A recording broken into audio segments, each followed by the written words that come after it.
I've been on keyboard and mouse for over 4 years. During the beginning of my journey, I progressed so fast that a lot of people actually thought I faked my progression. So in this video, I'm going to be telling you guys my entire story and telling you guys how you can improve extremely fast. First though, we have to start at the very beginning. So when Fortnite was released back in 2017, my brother actually just got a console, but we shared it. It was the Xbox One S, so it was capped at 60 FPS and we would play on the living room TV, so it was not that good at all. So I actually started playing Fortnite on controller back in Season 2, and of course I sucked. But then just 3 months later in 2018, in February, when it was my birthday, I actually got my own Xbox, and yeah, I just grinded Fortnite. Whenever I had any free time, I would just spend my time playing Fortnite, but I actually would just grind solos. It was so early into Fortnite that playground mode wasn't actually even released yet, so I would just spend basically all the time playing solos, and I would rarely even play with friends. I would take the game a little bit too seriously, and if you guys remember Fortnite Tracker, I would really care about my win to loss ratio, but especially when Playground finally came out, that's when I actually started being at least decent. I was still never a creative warrior, and I would just kind of play solos for fun, but I did try out keyboard and mouse because many pro players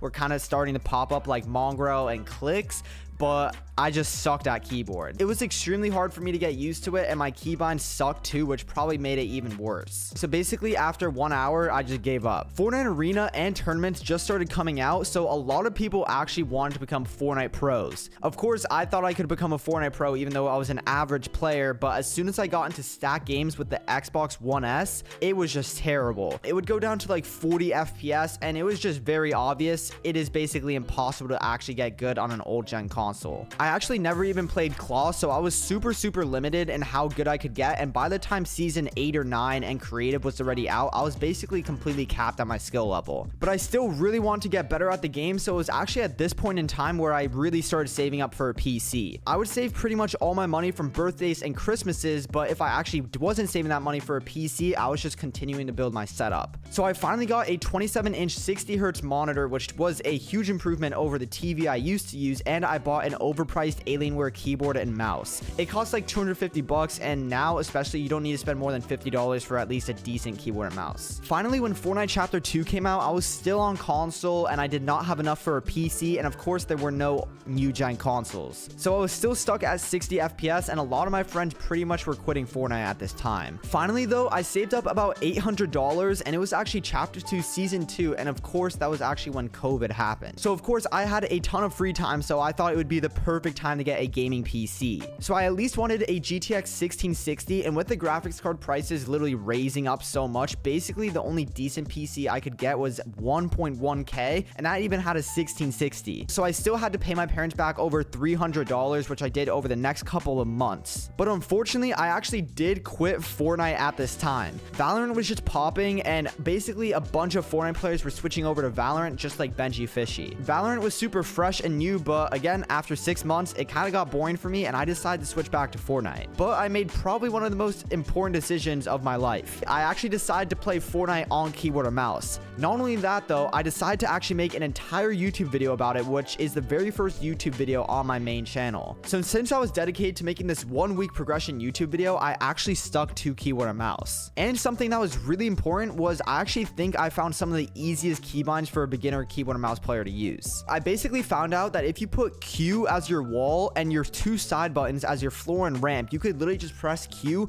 and slide your finger down the side of the mouse, and you would have a perfect 90. So that's literally all I did the first day, and after only 20 minutes in a random creative map, I pretty much got 90s down perfectly. So that's one of the biggest tips I have for new keyboard and mouse players. I also have my own Vermax 1v1 practice map, and I really do recommend this because it actually has a slow motion button you can use, which makes it even easier if you're just starting out and you really want to just get the movement down, because you really just want to make sure you're not trying to be Mongrel the first day and just do a bunch of crazy edits. You really just want to get the muscle memory down. It was literally all about practice, and I had so much time since it was actually back in 2020. I was spending like 6 to 8 hours in Fortnite, but most of the time I was spending was actually in creative. I wouldn't play battle royale because you would waste so much time and barely get into any fights. And compare that into creative, literally all the time you can be free building and actually going against players. So I really recommend doing any PvP like zone wars or box fights, and you can even do Fortnite reload. I did also do a lot of edit tunnels, but most of my time was just spent in a Fortnite creative map just practicing building because that's one of the most important parts of Fortnite. However, in day 3, I actually did go into a few aim trainers, which definitely really helped me get used to my sensitivity, and I was using kind of a wrist/arm player sense, but I was a little bit higher on the sensitivity at the beginning. I actually would practice my aim using a few creative aim trainers, and one of my favorite ones was from Raider. Raider464 is one of the most popular Fortnite creative map creators, and he has a ton of really good maps, but you can use any aim trainer you like. I wouldn't spend too much time aim training because I'm not gonna lie, it's pretty boring, but I would just spend like 5 minutes before I would actually hop on. Basically, all I would practice is my tracking with an AR or SMG, and I would use a shotgun to practice my flicks. Again, this is completely preference, but I do really think that the keybinds I have, which I'm going to be showing up on the screen, are probably some of the easiest and some of the best keybinds for a new keyboard and mouse player to use. Another tip that not many people talk about is when you actually start on keyboard and mouse, around the first couple of days, you can change your settings, but after that, I would try and stick to them because if you keep on changing it, it's going to be really hard for you to get good on keyboard and mouse, because if you're always changing it, you're just going to have to keep on learning new sensitivities, new keybinds. So I would just really spend the first couple of days making sure you find a good sensitivity and keybinds that you really feel comfortable with. Obviously, at the beginning, nothing is going to feel perfect though, because you're just brand new to keyboard and mouse, so don't really stress about it too much. Also, let me know down below in the comments if you guys want me to release an entire video going about all my Fortnite settings, keybind sensitivity, and more. After a week of just grinding this, I actually do think I got pretty decent at Fortnite. I would say I was almost as good as the average Fortnite player today, and that was just in 1 week. I did probably spend about 30 to 40 hours in that first week playing Fortnite, but it was still within 1 week. And by the time I hit the 1 month mark, I honestly was already pretty good at Fortnite. I was way better than the 3 years of me playing controller, and that was only in 1 month. Keyboard and mouse is so easy to progress at, especially the first week. You probably just progress the most because that's when you're kind of getting newbie gains and you just kind of become a lot better than you were the first day. But yeah, my entire YouTube channel was completely built on keyboard and mouse progression videos, so I kind of do know a little bit on how to improve pretty quickly. But the main thing I really focused on a lot was actually box PvP. I practiced it a lot because you could actually build, edit, and aim, and it really taught you like piece control, and I think that's really one of the most important things in Fortnite now. Overall though, you kind of have to have fun with it because otherwise you're just going to quit after the first day, but you also have to be patient. You're not going to just become cracked on the first day, and I would say I'm definitely not cracked right now, but I'm definitely better than the average Fortnite player, kinda. So in my opinion, it is definitely worth switching to keyboard and mouse, especially if you're not playing claw. If you're on controller and you really want to stick to it, definitely learn claw because otherwise you're just going to be basically skill capped the entire time. Maybe you could use paddles, but I think for the average player, especially if you're on a PC,